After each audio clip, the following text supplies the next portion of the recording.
Hi, I'm Maurice. And I'm ZB.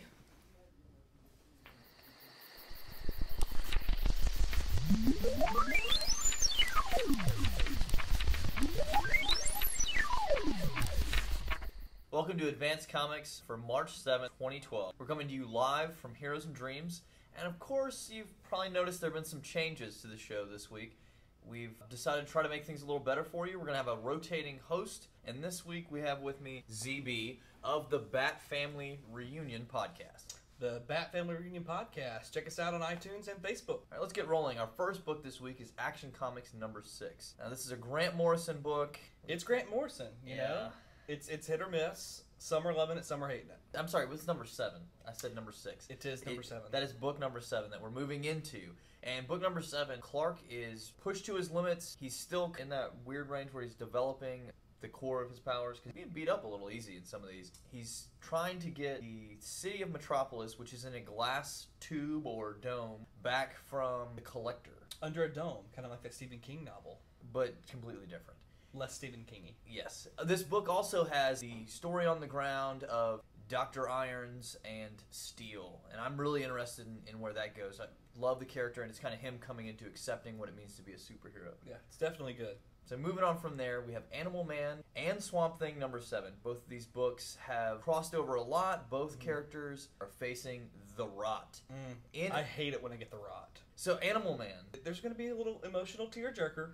Prepare yourself. You got Cliff and you got Buddy, and there's going to be a nice little father-son moment. Yeah, solid father-son moment going on there in Animal Man. They're still on the run, though. At the same time, in Swamp Thing, Dr. Holland was just, like, stabbed in the back last issue. Is he going to rise from the mud as Swamp Thing, or who's going to be the one to wield the green and be the avatar for the green? We don't know where that's going, and we'd love to know. Are you going to put a lady in as the green? I mean, a lady as Swamp Thing could be interesting. After that, we've got Batwing and Detective Comics #7. In Detective Comics, which is one of the books that we cover in the Bat Family Reunion, cover the kind of the main 6. It's been a really interesting story thus far. You've kind of had this amalgamation of all these different stories. You had the Joker thing where it started out, where his face was cut off, and then now we're dealing with the Penguin and what's happening at the Iceberg Lounge, the casino. Almost this Casino Royale, Bruce Wayne, high stakes. It's riveting. Riveting. Riveting. At the same time, in Batwing has made his way to Gotham City, and hopefully this will have some undertones that lead us into the full Bat Family crossover that's coming up. Exactly. And speaking the Bat Family, you've also got the Huntress, which is this week as well. And the Huntress, you know, she's now wanted by Interpol. She's had a bounty on her head for 6.27 trillion years or something. And she's now in Italy. She's trying to defeat some human trafficking over there. Tough issues to bring to the table in this book. Adult themes. Exactly. Adult themes. Adult themes. So, and stay tuned to the end of the issue and see who's the surprise visitor who shows up. Then we have Age of Apocalypse #1. The Age of Apocalypse book is going to be direct shoot-off of X-Force. The team that we're following around in this book is called the Exterminated. They are people that have risen up against the evil mutant overlords of the Age of Apocalypse timeline. The Exterminators, they have said yes to the "come with me if you want to believe." Yeah, Marvel's no stranger to reusing old storylines, but this is one that we're going to say it's going to be good. Yeah, something new will come of it, maybe. Yeah. Then Uncanny X-Men #8. What was going on with that? Uncanny X-Men's been pretty crazy. There was yet another dome.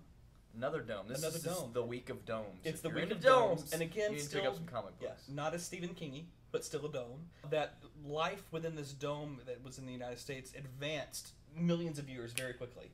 And there's plant life and animal life that's completely different, and it's craziness. It mutated. I see what you did there. Did you see what you did there? It's now Prison Break is what's happening in this one. And we'll see who shows up in this one as well. There's a little surprise guest, too. And that brings us to Venom #14. Well, we're doing a lot of stuff in this book. We're in Las Vegas.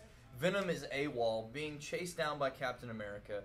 Can we save the world before the repercussions of Ghost Rider's decision? And you got the Red Hulk in here. X-23, what does it mean to be a mutant, and the whole question of her soul and all of that. It's a full book. There's a lot going on in that specific storyline. It's kind of coming to a close with this book. Yeah. Then we have Wolverine and the X-Men. This is Alpha and Omega number 3. Number 3. This Alpha and Omega miniseries that just started is been really, really great. You've got Quentin Quire, who has taken Armor and Wolverine and put him in this kind of video game-like world that he calls the Construct. That's all in his head. Definitely thought it was interesting that the police they're running from happen to look like Spartans in some ways. Yeah. Well, and it's really interesting how Quire takes little bits and pieces of his favorite video games and stories and things, and he puts that in the Construct. This week, you've got Wolverine, who is trying to defeat Quire, who has kind of lost control of the game itself. And so we'll see. Wolverine might be kicking some butt and taking names. And then we have Heart number 4. Now, this is Blair Butler's book, and we're following the UFC fighter, the Rooster is his nickname. It's the end of the series, but the character is faced with a strong or major decision in his life. To crow or not to crow? As we all must Every decide. morning, I face it. Yes. Finding that will to crow, though. Maybe he needs to talk to Robin Williams. Possibly. Learn how to do the crow. Very nice. All right. Did you catch that? The Strange Talent of Luther Strode. This is also another mini-series that has been acclaimed, but is coming to an end. Luther is facing down his greatest foe ever, the Librarian. Bum, bum, bum! The Dewey Decimal System will be on your side.